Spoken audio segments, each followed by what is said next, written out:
तो हम बात करते हैं रिस्पॉन्सिबिलिटीज की, यानी हमारे ऊपर जो जिम्मेदारियां आती है, हमारे ऊपर जो प्रेशर आते हैं।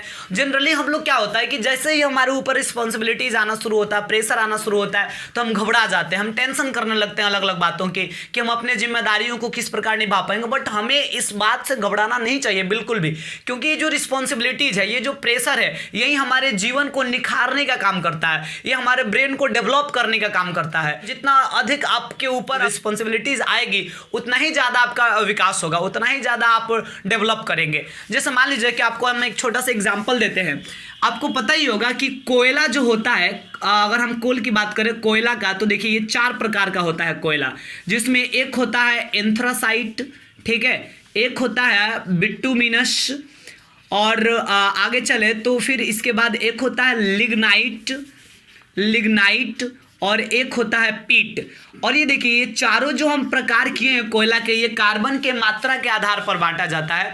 इसमें कार्बन की मात्रा 90% से भी ऊपर पाया जाता है। इसमें उसके कंपैरिजन में थोड़ा कम होता है, 70 से 90% के बीच में होता है। इसमें 30 से लेकर 70% तक, और इसमें 30% से भी कम होता है, जिसके चलते इसमें कार्बन की मात्रा चूंकि सबसे अधिक होती है, इसलिए इसको सबसे उत्तम कोटि का माना जाता है कि ये सर्वोत्तम कोटि का कोयला है। ये भी अच्छा क्वालिटी का ही कोयला माना जाता है, ठीक है। वहीं अगर बात करें तो ये तो निम्न कोटि का कोयला होगा, क्योंकि इसमें कार्बन की मात्रा कम होती है। और ये सबसे घटिया क्वालिटी का कोयला है, क्योंकि इसमें कार्बन की मात्रा 30% से भी कम होता है।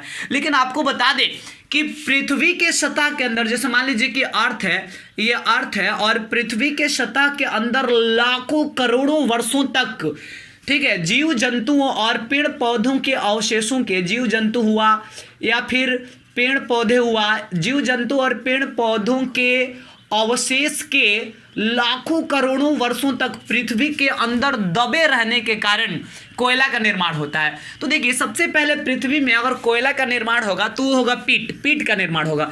और जब लंबे समय तक उस पीट नामक कोयला पर अगर दबाव बना रहेगा, उस पर प्रेशर बना रहेगा, दाब क्रिएट होते रहेगा लंबे समय तक पृथ्वी के अंदर, जब वो दबे रहेगा तो ये जो लिग्नाइट है ना, सॉरी ये जो पीट है ना, ये चेंज हो जाएगा लिग्नाइट में। और लिग्नाइट पे जब लंबे समय तक दाब बना रहेगा तो फिर ये जो है ये चेंज हो जाएगा बिटुमिनस में, और फिर बिटुमिनस जो है आगे चल के ये चेंज हो जाएगा एंथ्रासाइट में।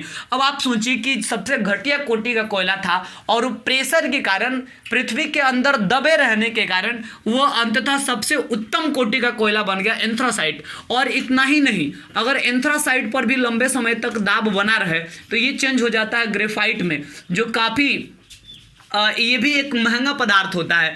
और अगर ग्रेफाइट पे भी लंबे समय तक दाब बना रहे, इस पे भी प्रेशर बना रहे, तो ये चेंज हो जाता है हीरा में, यानी डायमंड में। और आपको पता है ये दुनिया का सबसे बहुमूल्य पदार्थ होता है। तो इस एग्जाम्पल से आपको क्या समझ में है? इससे हम ये समझे कि भाई सबसे घटिया कोटि का जो कोयला हुआ करता था वह धीरे धीरे प्रेशर के कारण हीरा जो बहुमूल्य पदार्थ है उस रूप में बदल गया। इसलिए हमें प्रेशर से कभी भी नहीं घबराना चाहिए। रिस्पॉन्सिबिलिटीज आती है, प्रेशर आता है, उसको अच्छे ढंग से निभाना चाहिए। और यही ऐसी चीजें हैं जो हमारे जीवन में निखार लाएगी। तो उम्मीद करते हैं कि आपको मेरा ये विचार अच्छा लगा होगा। तो आप कमेंट कीजिए और अपने विचार का भी साझा कीजिए कि आपको ये चीज़ कैसा लगा जानकर, और अधिक से अधिक लोगों के बीच शेयर कीजिए ताकि ऐसी इंटरेस्टिंग चीज़ को लोग ज़्यादा से ज़्यादा लोग समझ सकें।